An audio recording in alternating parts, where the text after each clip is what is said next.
All right, so we're just going to talk about just the general layout that I've got set up here on the boat. This is an NRS Bighorn 2 frame, 4-bay setup. This cooler here in the front, I use that as dry storage, just for chips and drinks and cookies and snacks and all that kind of stuff. It's got easy access to those kinds of things from the people that sit up front here.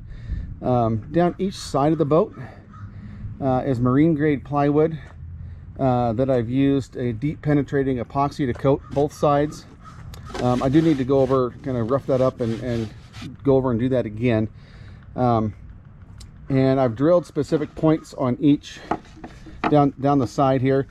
These ones here are for just rigging things to the boat.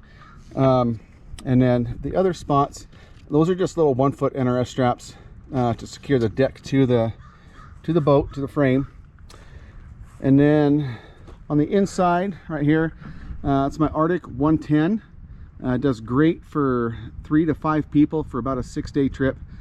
On top of each of my coolers and on the gearbox in the back, this is actually drift boat decking. It's a non-skid.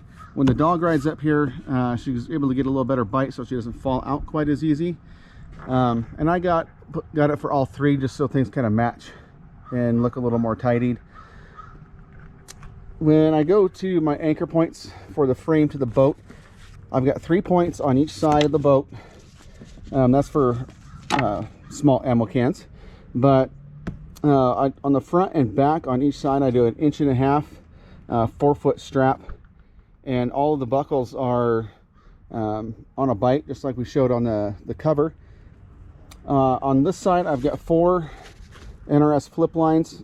Some people are not a fan of those. I call them like a decorative earring kind of thing, and they just carry their flip lines in their PFDs. The middle of the frames, I've got just a little 3-foot 1-inch strap. I went and opted for 3 points of contact instead of 4, just because a little more peace of mind. On both sides of the boat, you can see that Cascade River Gear dangly cargo unit.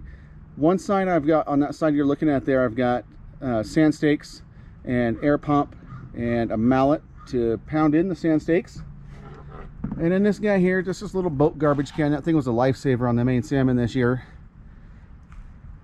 And on my gearbox you'll see there's actually 2 straps. One is my rig to flip strap for the box itself, and then as we go through here on how I rig the boat, you'll see that these straps here are used to hold gear to the top of the box. And then in the back we'll have to do some imagination, because I don't have any gear bags loaded up to show you explicitly how I do that, but through some imagination we can get there.